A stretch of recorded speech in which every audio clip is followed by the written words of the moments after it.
Di rumah kami kedatangan beberapa ekor tamu.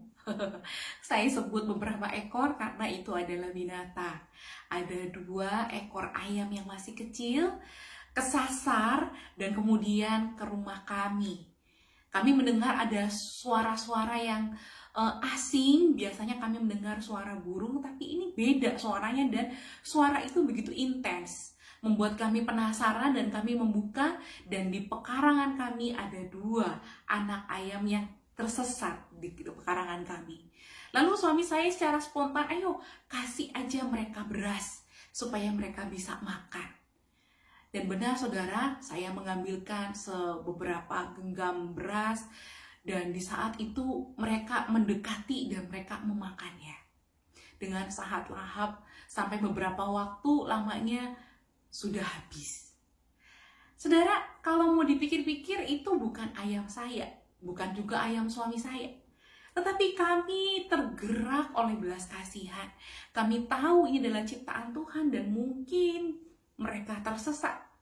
Mereka membutuhkan sesuatu supaya mereka tetap bisa survive. Walaupun bukan milik kami, tetapi kami rindu untuk bisa memelihara.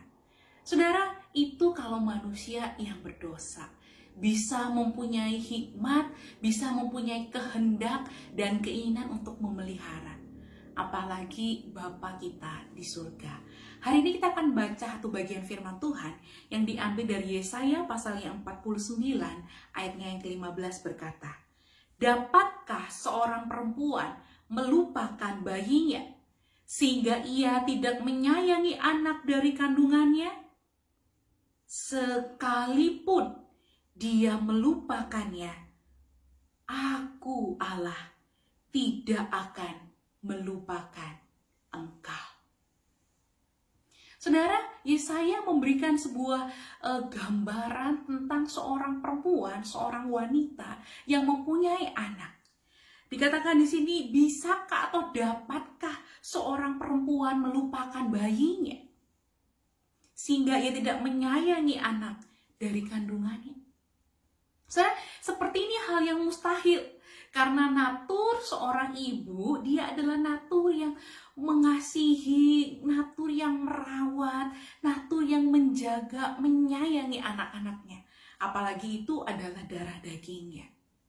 Tapi saudara, dengan kondisi dosa manusia, dunia menjadi tercemar. Sehingga Yesaya mengatakan, sekalipun kalau ada ibu-ibu yang menelantarkan anaknya, membuang anaknya, tidak mau merawat anaknya,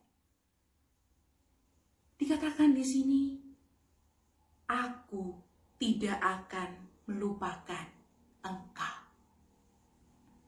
Bapak Ibu saudara sekalian, seringkali kita terlalu berfokus kepada kondisi orang tua kita di dunia yang penuh dengan dosa, penuh dengan keterbatasan. Tapi pernahkah kita melihat yang jauh lebih besar? Ada orang tua surgawi kita, Bapa kita yang kekal, yang sekalipun orang tua kita mungkin meninggalkan kita, mereka bercerai dan egois terhadap masa depan kita, tapi Tuhan memberikan sebuah jaminan. Sekalipun ibu itu melupakannya, Aku Allah tidak akan melupakan engkau. Saudara, ini adalah sebuah jaminan yang sangat melegakan dan sangat menenteramkan di tengah-tengah pandemi yang belum berakhir sampai saat ini. Walaupun terus kita bersyukuri ya, karena jumlahnya terus melandai dan semakin menurun. Tapi juga ada yang memprediksi jangan-jangan nanti Desember akan terjadi gelombang yang ketiga. Hidup kita seperti naik turun, naik turun. Begitu naik kita menjadi stres, tegang, turun lagi kita tenang tapi juga was-was. Sepertinya hidup ini belum memberikan ketenangan dan kelegaan. Tapi mari ketika kita membaca bagian firman Tuhan ini, ingat, di tengah-tengah kekeosan, kekacauan dunia ini, ada Bapa surga yang tidak akan meninggalkan kita, yang tidak akan melupakan kita. Dia melihat setiap tetesan air mata kita, dan Dia tidak akan membiarkan kita terus-terusan bergumul. Kalaupun kita masih harus mengalami kesulitan, tetapi penyertaannya, pemeliharaannya, pertolongannya selalu sempurna buat kita.